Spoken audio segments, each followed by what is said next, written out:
그거에 보면요, 네거티브 전략이라는 것이 있습니다. 네거티브 전략이라는 건 여러분 잘 아시겠지만 한 사람의 그 약점을 가지고 아주 그 사람이 너덜너덜해질 때까지, 아주 벌레가 되어버릴 때까지 그냥 파고 들어가지고 지쳐버리게 만드는 거예요. 저는 가끔 여러분 종합 격투기 그거 보면서요, 이 남자들이 왜 그걸 좋아하나 여러분, 손에 땀이 막혀 그 온몸을 다 가지고 그냥 복싱 글러브기만 하는 게 아니고 또 온몸을 다 가지고 그냥 아주 정말 진짜 그거는 그 링 자체도 겁나지만 아주 무서운 운동이에요. 근데 여러분 그게 너무 격하게 운동이 되니까 팔꿈치 같은 걸로요, 만약에 이렇게 눈 같은 데를 맞으면 눈이 찢어져 버려요. 그러면 눈이 이 머리 부분은 찢어지면 피가 그냥 나온 거는 펄펄펄펄 나오지 않습니까? 그러면 상대방 선수가 눈 찢어진 걸 보면 그 눈을 아주 안 보이게 만들어서 계속 그 찢어진 걸 하는 거예요. 그래서 눈이 아예 감겨버린 거야. 이렇게까지 이건 싸움이, 이건 그냥 누구를 이기려고 하는 것이 아니고 아예 죽이려고 하는 거예요. 하나님, 우리가 부부끼리도 싸움할 때 보면요, 이게 누가 이기려고 하는 싸움이 아니고 누가 한 사람을 죽이려고 하는 것 같은 여러분 무서울 정도로 그렇게 여러분 싸움하고 남의 약점을 공격할 때가 있습니다. 이게 여러분 왜 이런 일들이 생기냐면요, 이 세상에 여러분 우리가 느끼지 못하고 우리가 체험하지 못했지만 세상의 한 원리가, 힘에 의해서 움직여지는 원리가 그냥 우리 자신도 모르게 그걸로 이렇게 그 흐름을 끌고 가는 것입니다. 그래서 이런 원리가요, 그 종합 격투기 하는 그 링에서만 있다고 생각하면 오산입니다. 작게는 우리 가정 안에 있습니다. 작게는 우리 삶의 현장 안에도 있어요. 일터에도 있습니다. 교회 안에도 있습니다. 오늘 이 본문을 여러분 왜 사도 바울이 여러분 로마서에 써가지고 이걸 보냈냐면요, 로마서 교회에 약점 가지고 있는 사람들을 그냥 막 사생됐다라고 막 그냥 공격해가지고 그 약점 가진 사람들이 상처받고 교회를 떠나고 아파하는 것이 있었기 때문에 바울이 이것을 보고 그렇게 하지 말라고 권면하면서 쓴 말씀이 그렇습니다. 그러면 우리가 이렇게 약점 가진 사람들을 막 그냥 아주 징그럽게 만들어버려가지고 아주 완전히 여러분 이렇게 막 못쓰게 만들어버리려고 하는 이런 세대 속에서 믿음의 사람들은 이 약점 가진 사람들은 어떻게 대해야 되나, 오늘 이 본문을 잘 보면요, 놀라운 신비스러운 말씀이 오늘 이 본문을 통해서 나타날 줄 믿습니다. 오늘 1절 말씀을 한번 가만히 보세요. 우리 강한 자가 마땅히 연약한 자의 약점을 담당하고, 우리 강한 자라는 건 누구를 얘기하냐면요, 예수를 믿고 구원의 확신을 가진 자를 우리라고 하는 겁니다. 예수 믿고 신앙의 기초도 모르고 믿음의 삶의 어떤 영적인 은혜도 체험하지 못한 이런 사람들을 두고 얘기하는 것이 아니고, 예수 믿고 구원의 확신을 가지고 영적 능력이 있는 사람들을 갖다가 우리라고 하는 거예요. 이 우리라고 하는 어떻게 하라고요? 약한 사람의 약점을 감당하라는 것입니다. 여러분 여기서요, 이 로마 교회 안에서도 여러분 우리가 좀 볼 수 있는 것은 세상의 원리가 작동하고 있다는 것을 볼 수 있는 거예요. 2000년 전이나 지금이나 돈 있는 사람 중심으로 사람 모여요. 권력 잡은 사람 중심으로 사람들이 모여요. 그래서 여러분 억울하면 출세하라고 그럽니다. 그래서 돈, 힘, 이게 여러분 패션이고 하나의 문화고 하나의 사람들에게 가장 중요한 그런 힘을 표현하는 것이 되어버렸습니다.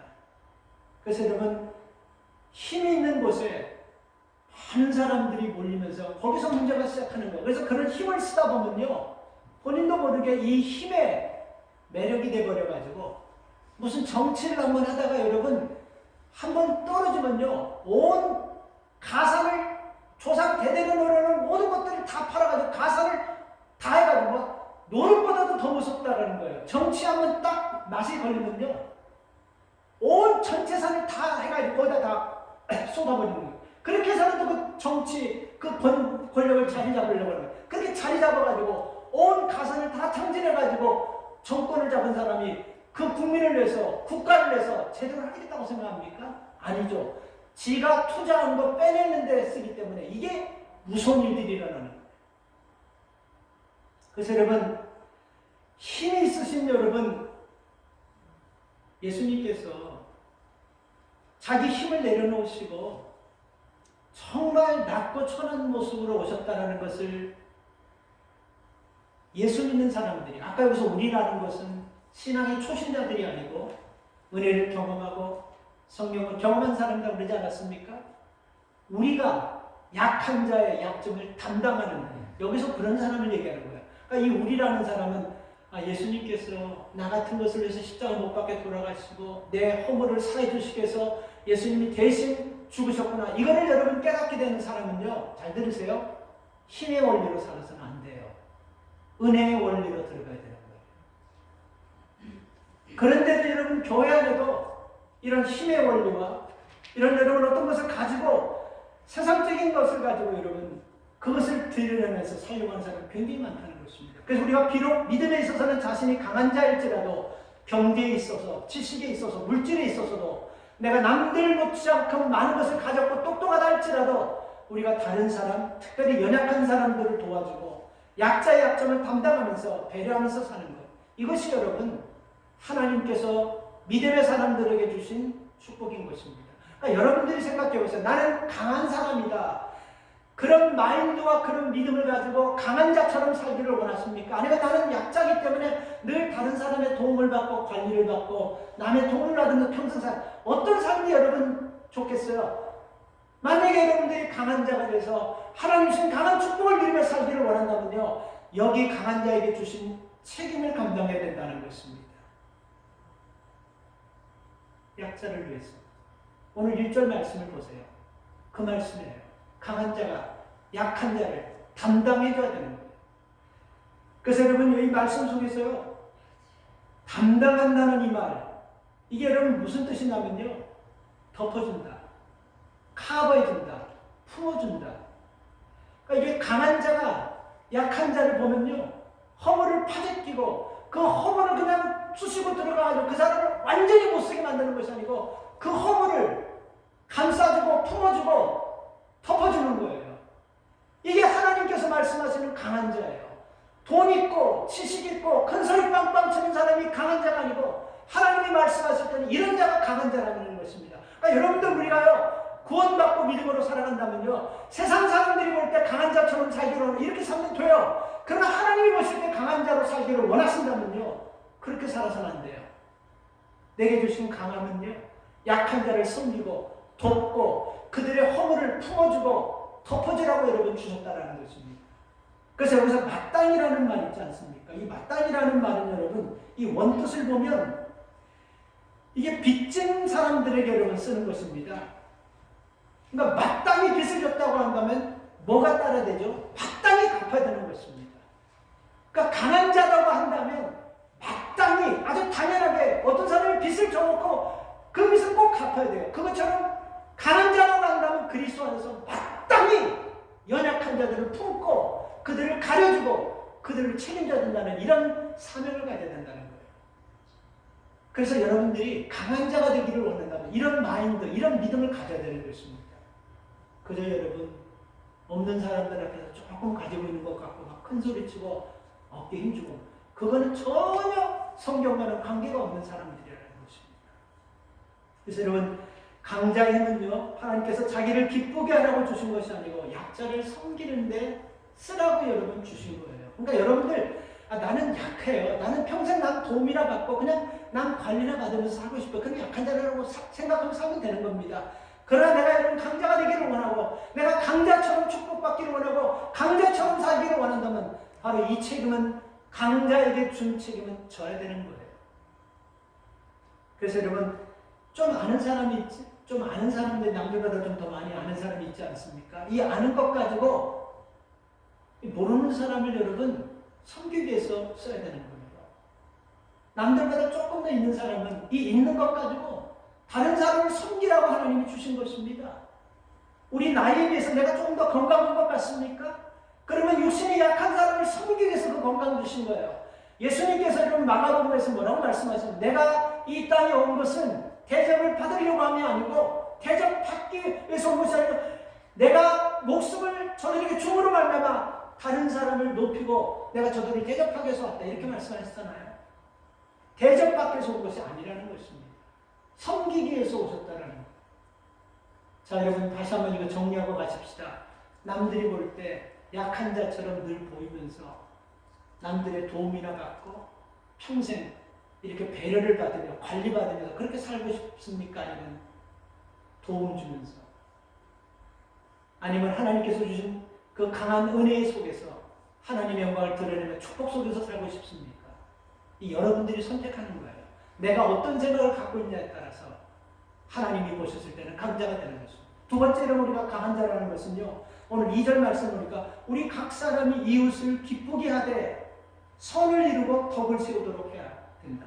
그러니까 이건 뭡니까? 두 번째가 우리가 강한 자가 되기 위해서는요, 약한 자, 이웃들을 기쁘게 하는 그런 조건이 붙어 있어요. 이 강자가 약자의 약점을 담당해 주되 여러분, 그 약한 자를 기쁘게 해주면서 해야 되는 게 참 쉽죠. 이게 쉬운 일이 아니죠. 예를 들어서 내가 그 사람을 돕는데 도움으로 끝나는 것이 아니고 도움받는 사람이 기분이 좋아야 되는 거예요. 다른 사람을 내가 섬기는데 여러분, 높은 자리에 와서 섬기는데 아주 불편하게 만들고 아주 거북스럽게 만들고 아주 그냥 자기 몸둘 바를 만드는 게 아니고 편안하게 그렇게 여러분 사람을 섬기게 만드는 거예요. 이것은 여러분 이 2절 말씀을 보면요, 결국은 뭐냐면요, 우리가 다른 사람을 섬길 때 그 사람을 기쁘게 해야 되는 거예요. 그 사람, 섬기는 사람도 기쁘고 섬김받는 사람도 기뻐야 되는 것입니다. 근데 이 기쁨으로 끝나서는 되는 것이 아니에요. 이 기쁨이 뭐와 연결이 되냐면요, 우리가 2절 말씀을 잘 보세요. 선을 이루고 덕을 세우는데 이 기쁨이 거기까지 가야 되는 거예요. 선을 이루고 덕을 세운다는 건 뭡니까 여러분? 믿음의 사람들이 연약한 사람을 도울 때 여러분, 기쁘게 하는 걸로 끝나서는 되는 것이 아니고 이것을 통해서 하나님의 마음이 어떤 마음인지를 그들에게 전해줘야 되고, 그리고 하나님이 원하는 삶이 어떤 삶인지를 강한 자가 약한 자에게 그것을 보여주도록, 좀 쉽게 얘기하면요, 예수 그리스도를 알아가게 하는데 여기까지 가야 되는 것입니다. 우리가 저들을 돕는 것이요, 그냥 딱 도와주고 끝나는 것이 아니고 그것을 통해서 기쁨으로 끝나는 것이 아니고 하나님을 알게 하고 더 예수 그리스도를 믿게 하고 주님을 가까이 하게 하는 이쪽까지, 거기까지 여러분 끌고 가는 것이, 이것이 여러분 강한 자와 연약한 자를 기쁘게 한다는 것입니다. 우리가 여러분 살아가면서요, 때로는 여러분 하나님께서 뭔가를 조금 남들보다 넉넉하게 해주시고 때로는 남들보다 조금 여유를 주셔서 우리가 도울 때가 있습니다. 근데 여러분 우리가 그 도울 때도 우리 중심의 입장에서 여러분 돕기보다도 그 어려운 사람의 입장에서 자존심도 생각해주고 그 사람 여건도 좀 생각하면서 환경도 생각하면서 그렇게 우리가 돕는 것이, 이게 여러분 진짜 하나님이 얘기하는 강한 사람이라는 것입니다. 생색내고 이름내고 거들먹거리고 날 나타내게 사는 이런 것은 여러분 전혀 성경과 관계없는 사람이에요. 그러니까 세상적으로 볼 때 여러분 그런 사람들은 강한 거예요.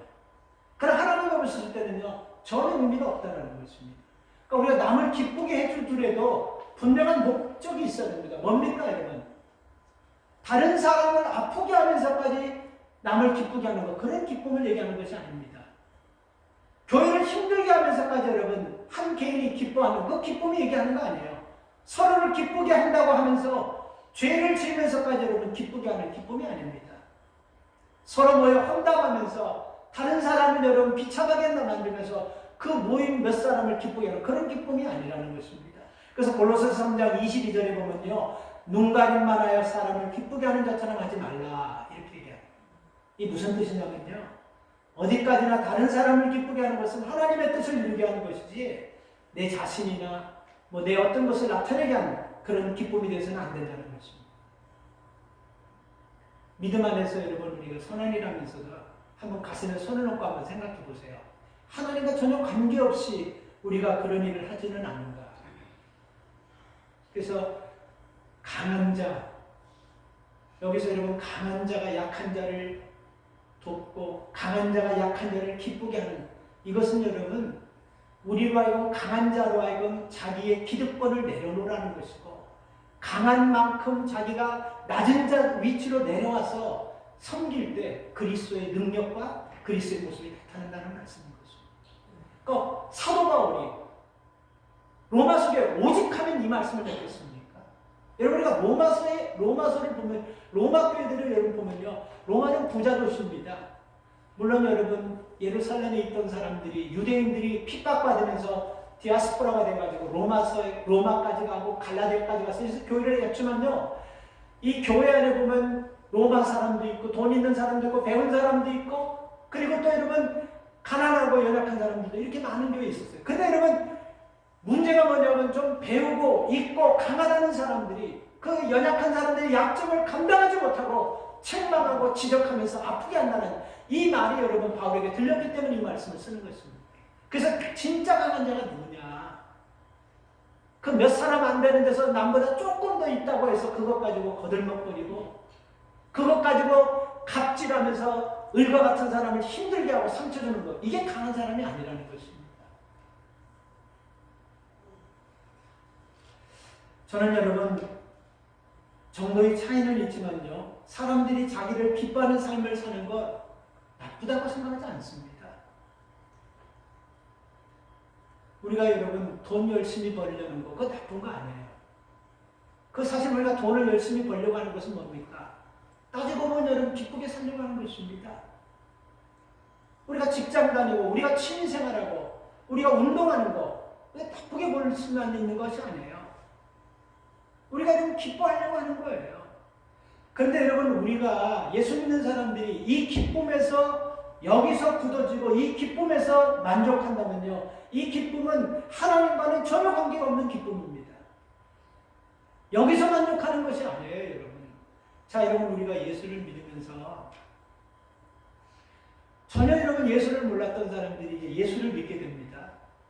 그러면 여러분 예수 믿는 사람들이 예수 믿고도 그 기쁨이 예수 믿기 전에 남들보다 더 많이 가지고 남들보다 조금 더 알고 남들보다 조금 있는 것, 그것 가지고 여러분 기쁨을 계속해서 유지한다면 이 사람은 예수 믿는 것이 아니고 예수를 아는 것이고 취미생활하는 거예요.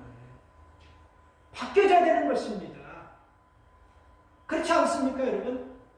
예수를 딱 믿고 나서 허물과 죄로 죽을 수밖에 없는 내 인생인데 예수님의 은혜로 내가 구원받고 하나님의 백성이 됐고 하나님의 선택받은 자녀가 됐고 천국 백성이 되었다는 그 기쁨이 여러분 우리에게 먼저가 되어야 되는데, 그런 중요한 기쁨을 여러분 깨닫지 못하니까 그저 몇몇 사람 중에 조금 더 많은 것 가지고 마치 내가 훨씬 많은 것 마냥 그런 것 가지고 자랑하면서 그런 것 가지고 여러분 갑질하는 것은 전혀 신앙과 믿음과 전혀 관계가 없는 거라는 것입니다. 그래서 예수님께서 여러분 죄인이었던 우리를 십자가에서 못 박혀 돌아가신 것을 기억하면서요, 삶의 태도, 삶의 가치관이 바뀌어져야 됩니다. 좀 이렇게 여러분 설명하면 좀 이해가 쉽지 않을까 생각해요. 어떤 회사에서, 부서에서 남녀가 일을 합니다. 근데 일을 하기 때문에 결혼하는 총각 처녀들이 그 부서에서 함께 일하다 물론 눈이 좀 맞아가지고 뭐 그렇게 하는 것도 있지만 대부분요, 치열한 경제 속에서 한 부서에서 일하다 보면요, 여자가 남자가 여자 볼 때 닭 쫓는 게 뭐 개 쫓는 게 뭐 하여튼 닭 쫓는 개가 지금 쳐다보듯이 그렇게 봐요. 내일 이거 뭐 누구인지 보갈 때 자기에게 맡겨진만 직장에서만 열심히 하는 거 전혀 여러분 그런 관심이 없어요. 자, 근데 여러분 우리가 조금 생각을 좀 한번 바꿔가지고 이 부서에 속한 모든 사람들이 여러분 여름에 비치로 여행을 갔어요. 단합대회를 갔어요. 근데 거기 같은 부서에서 닭 쫓는 게 지금 쳐다보지 않은 사람이 어느 날 갑자기 같이 비치에 가가지고 이 자매가 수영을 못해가지고 파도에 휩쓸려가지고 물길로 떠넘쳐 바다 쪽으로 가고 있는 거예요. 이 굉장히 위험한 상황을 당했습니다. 근데 그때 청년 하나가, 총각 하나가 냅다 수영해가지고 자기 목숨도 그냥 위험한데 거기 들어가서 수영해가지고 그 자매를 딱 빼왔어요. 그러면 그 상황이 어떻게 되겠습니까? 그래도 닭 쫓는 게 지금 쳐다보듯이 이렇게 보겠어요? 달라지는 거예요. 우리가 여러분 예수를 믿고 나서 우리의 삶이 달라지는 것을 이렇게 표현한 것입니다. 그런데도 우리가 예수님을 볼 때는 마치 닭 쫓는 개가 지금 쳐다보듯이 그렇게만 봐는 거예요. 지금도 예수를 믿고 예수 안에서 구원받고 예수님과 새 생명 얻었음에도 불구하고 우리가 지금 이렇게 살아가고 있지는 않나, 우리 자신을 봐야 되는 것입니다. 그래서 하나님께서 여러분 우리에게 주신 그런 은혜들, 하나님께서 우리에게 앞서게 하시고, 하나님께서 남들보다 내게 더 좋은 것 주시고 남들보다 조금 더 주신 것, 우리가 그것을 통해서 우리가 조금 진짜 하나님이 기뻐하시는 강한 자가 되기 위해서는요, 주변을 살피고 주변의 그들을 기쁘게 하는 사람이 진짜 강한 자예요. 세상 사람들은 여러분 대부분 자기 자신을 기쁘게 하기 위해서는 수단 방법 가리는 것 그냥 아까워져 하면 씁니다. 이게 세상 사람들이에요. 그럼 우리가 예수 안에서 하나님 우리에게 건강 주시고 물질 주셨다면 우리가 어떻게 하는 것이 기뻐하는 것? 답이 나오죠. 하나님께서는 나 혼자 우리 가정을 위해서 그렇게 쓰고 그렇게만 하라고 준 것이 아닙니다. 우리 이웃을 돌보라고, 우리 이웃을 기쁘게 하라고, 우리 이웃을 통해서 하나님을 알게 하는 그런 쪽으로 쓰이게 하시기 위해서 하나님에게 주셨다는 것입니다. 이게 다른 사람들이 볼 때는 우습게 보지만 강한 자가 되는 거예요. 얼마 전에 한국의 제주도에 가면 한라산이 있지 않습니까? 그 한라산에 짐을 이렇게 지고 지게다 짐 지고 왔다 갔다 하는 사람, 한라산인가? 금방 설악산인가? 지게 지고 하는 사람이 그 유튜브에 인터뷰하는 것을 봤어요. 그 지게를 지면서 60살이 다 돼가는데 그 지게에다가 과일, 그 산에서 사람들이 먹을 거 막걸리 그 다음에 떡, 그 다음에 이런 것들 물, 이걸 지게에다 지고 거기까지 오라는 그거 평생을 수십 년 동안 한 사람이에요. 그 사람들이 수입이 있으면 얼마나 되겠습니까? 한 번 올라갔더니 6만 원인가 그렇게 받는 건데 그렇게 여러분 받아가지고 뭘 하냐면요. 오래전부터 가난한 사람, 없는 사람 그들에게 여러분 떼어서 줬다고 합니다. 이게 삶의 본원 아닙니까? 그래요. 난 그거 보면서 이 사람은 진짜 누가 볼 때는 지게 지면서 수십 년을 이렇게 가난해. 이 사람은 하나님 볼 때 진짜 강한 사람이고 진짜 하나님 볼 때 큰 사람이다라는 생각이 들어버리더라고요. 지게를 지고 다리 후들후들 떨면서 올라가가지고 그걸 가지고 매달마다 그렇게 하는 거예요. 사랑하는 여러분, 우리 약한 사람으로 살기를 원하십니까? 남들에게 볼 때 하나는 약해 항상 돌봐야 돼. 그런 공주병, 왕자병 가지고 평생을 살기를 원하십니까? 그렇지 않죠. 좀 강한 사람들처럼 하나님 보실 때 강한 백성처럼 그런 사람으로 살기를 원한다면요. 우리가 크게 여러분 애쓰고 그런 것이 아니고 우리가 우리 주변에 약한 사람들을 기쁘게 하고 그들의 허물을 품고 가려주고 돌보는 것, 이것이 강한 사람이라고 사도 바울은 성경을 통해서 말씀하고 있다는 것입니다. 왜 여러분 약한 이웃을 기쁘게 해줘야 되냐면요. 3절 말씀을 보세요. 이유가 거기 나와 있습니다. 그리스도께서 자기를 기쁘게 하지 아니하셨나니, 이게 답이에요. 왜 우리가 이웃을 기쁘게 해야 되는 삶이 있냐면 분명합니다. 그리스도가, 우리가 믿는 그리스도가, 우리가 따라가는 그리스도가, 우리의 생명되는 그리스도가 당신을 기쁘게 하지 않고 다른 사람을 기쁘게 하기 위해서 사셨어요. 이게 무슨 사건입니까? 십자가 사건이잖아요. 그 예수님께서는 십자가를 안 지시기를 원했지만요. 이게 아버지의 뜻이면, 이게 아버지의 뜻이라면 이게 지지만 그렇지 않으면 이 십자가를 좀 피해가기를 원했던 그 마음이 예수님이 있었어요. 그럼에도 불구하고 아버지의 뜻을 따르고 그 십자가를 졌습니다. 그 십자가 진 목적이 뭡니까? 바로 우리의 허물과 우리의 죄악과 우리의 모순된 삶을 용서하고 우리를 구원하기 위해서 지셨잖아요. 그래서 여러분, 왜 우리가 약한 자를 기쁘게 해줘야 되냐면요.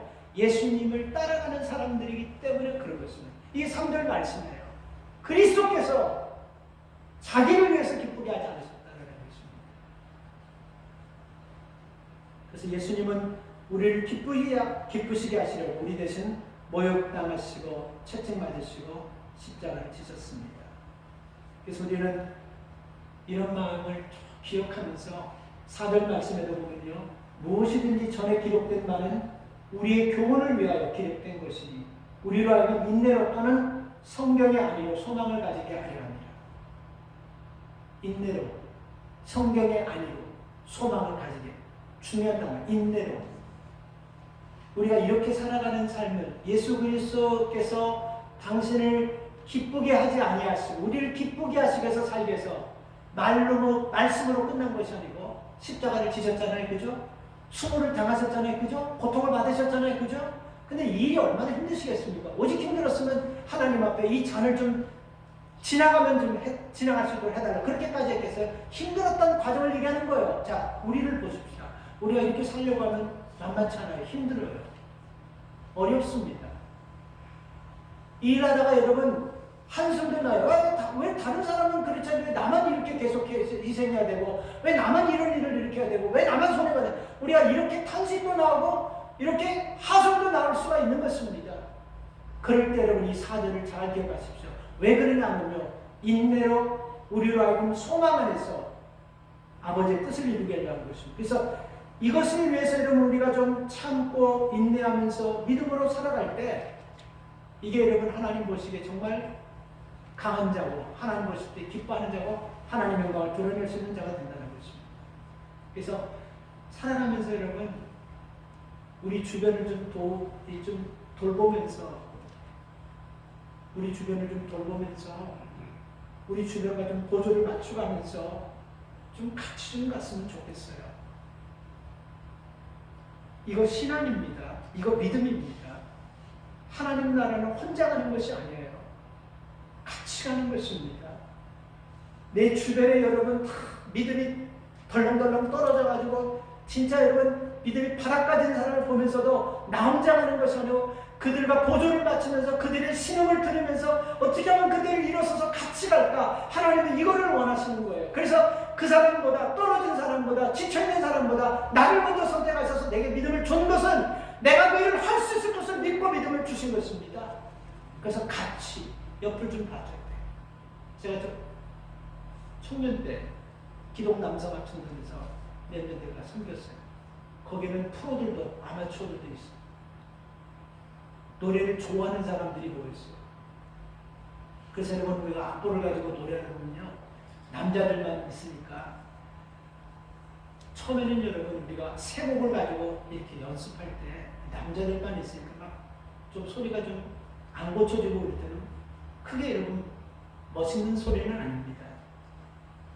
근데 악보를 보면서 노래하는데 악보만 보면 노래하는 것이 아니고 지휘자가 세게 할 때와 약하게 할 때, 짧게 할 때와 길게 끌 때 이 지휘자의 지휘봉을 가지고 맞춰야 돼요. 또 그것만은 끝나는 거 아니에요.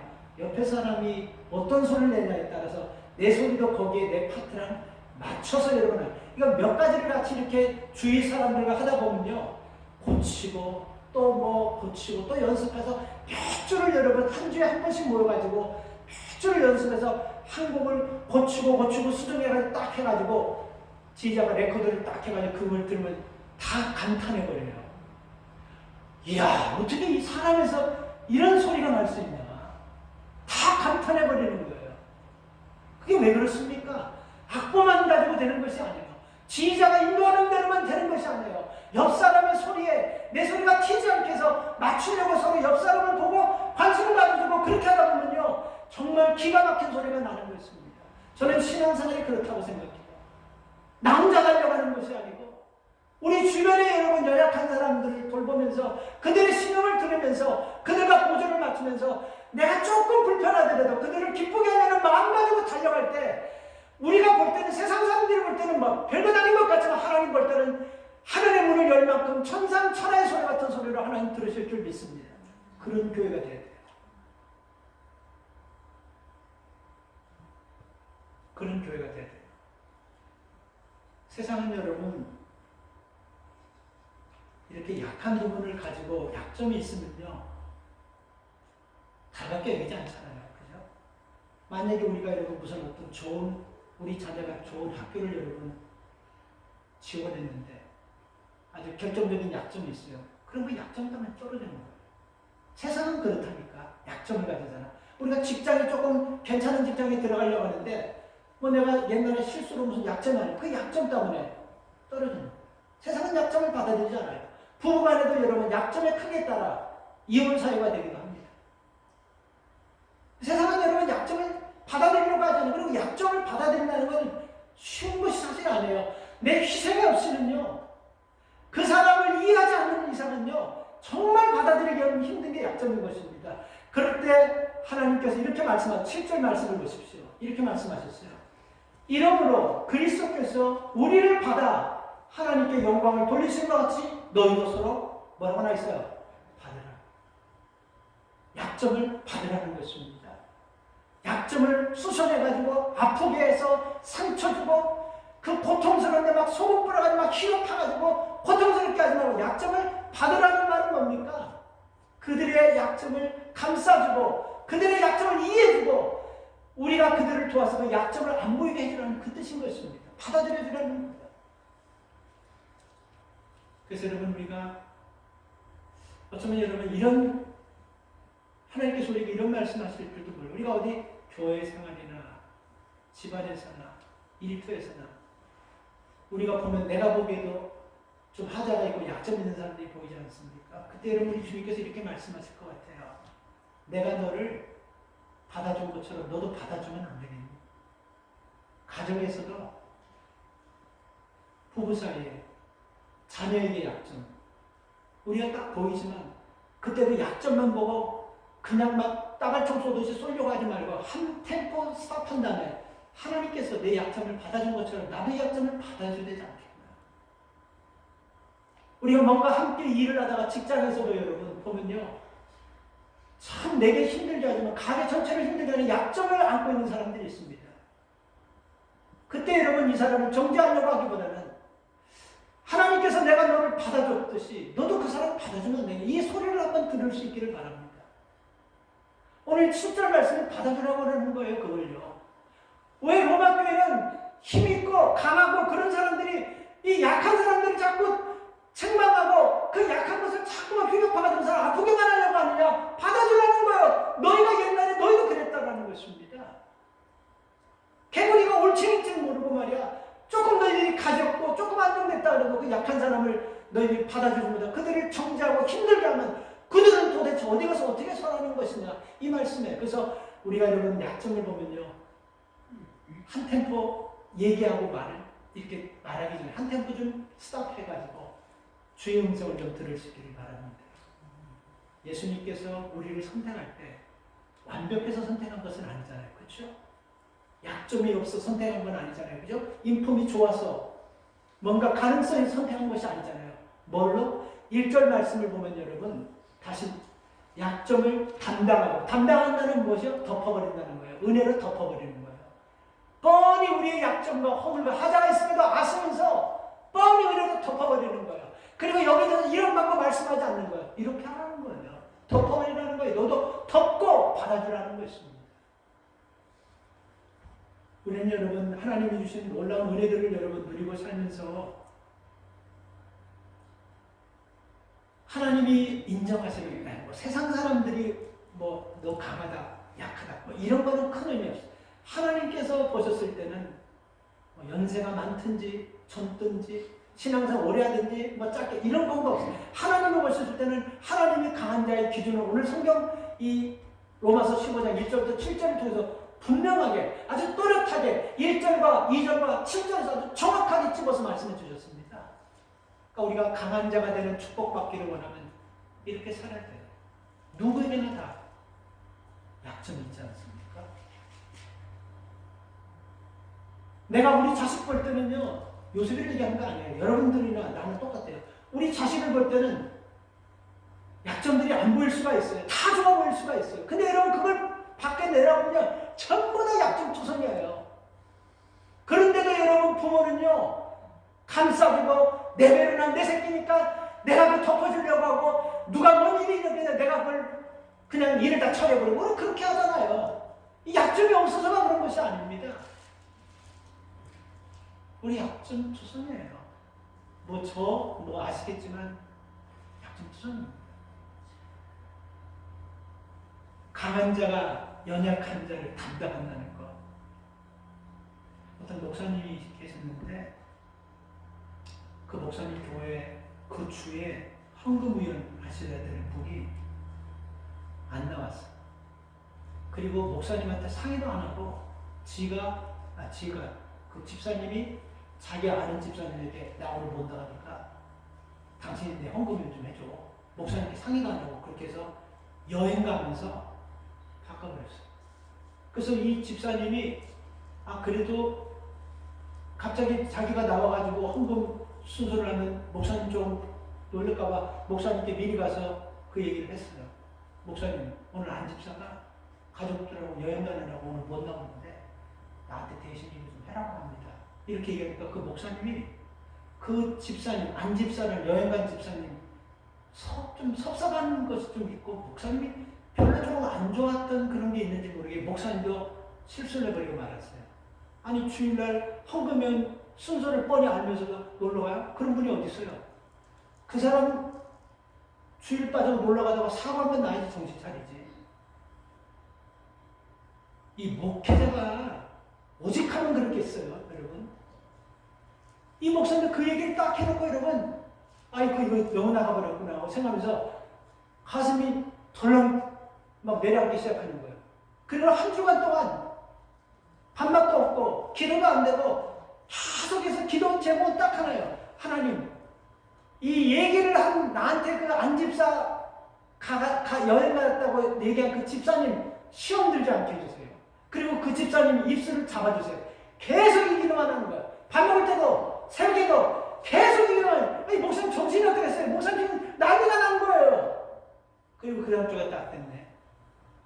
여행 갔다 온 사람이 그 목사님을 향해서 도박도박 걸는데 걸음걸이가 자기 심장이 덜렁 떨리네. 그런데 그 여자 집사님 와가지고 손을 잡으면서 목사님 죄송해요. 순서인 줄 알면서 목사님께 말씀 좀 미리 못 드리고 그냥 내가 안 집사님에게 좀 부탁해서 헌금해요. 정말 죄송해요. 그리고 목사님 고마워요. 우리 가족 주일도 빼먹고 이렇게 여행 갔는데 사고 없이 무사히 잘 쉬고 편안하게 여행 갔다가 무사히 돌아왔어요. 그렇게 기도 많이 해주셨다면서요.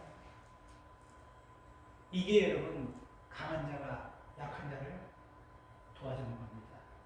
목사 약할 수가 있어요. 그러니까 여러분 이 한 분이요, 이 집사 안 집사님이라는 참 지혜로웠던 분 같아요. 이분이 사람들이 여러분 얘기는요 그냥 목사님이 한 얘기만 하는 것이 아니라 덧붙여가지고 더 아주 그냥 완전히 그냥 부셔버리려고 그냥 하는 성품이 있잖아요. 야, 너 목사님 뭐라는지 아냐? 너희 다 죽으란다, 야, 사고 나서. 너희, 야, 이 목사님 그 사람이 목사냐? 너희 가족들이랑 이거 사고 한번 나와서 정신 바짝 세, 너희 큰 사고 나기는 너희 다 죽으라고 한다. 이렇게 하면 그 집사님 그 주에 교회 왔겠어요? 살만하가 되는 거죠. 그 교회는 이제 끝나는 거죠. 아니 어떻게 저런 사람이 돼서 무려. 그러니까 이 안 집사님 참 지혜롭게 그 얘기를 듣고도 그렇게 얘기하는 거예요. 집사님, 목사님이 집사님 가정 잘 여행 잘 마치고 가족들이 하나도 머리카락을 다 그렇게 기도해 주셔서 그러니까 이 얘기를 듣고 미안하고 고마 다시는 주일 범하면서 가지 않는 거예요. 그리고 목사님도 살고 그리고 그 여행 갔던 집사님도 살고 그리고 그 집사님도 그 안 집사님이랑 그분도 살고 다 산 거예요. 못 때문에 한 사람이 강한 자가 연약한 자의 약점을 다 하나를 덮어내니까 다 사는 것입니다. 여러분, 우리 주님께서는 십자가를 지시면서 우리의 허물과 약점을 담당해 주셨어요. 오늘 이 7절에서 여러분 거부하라가 아니고 받으라고 했습니다. 받아들이십시오. 남편의 허물 받아들이십시오. 자녀의 허물 받아들이십시오. 성도와 함께 신앙생활 하다 보면 맞지 않는 허물도 받아들이십시오. 왜 받아들여야 되냐면 잘 들으세요. 이게 답이에요. 여러분은 하나님 보셨을 때 강한 자의 복을 받은 사람이기 때문에 기도하겠습니다. 하나님 감사를 드립니다.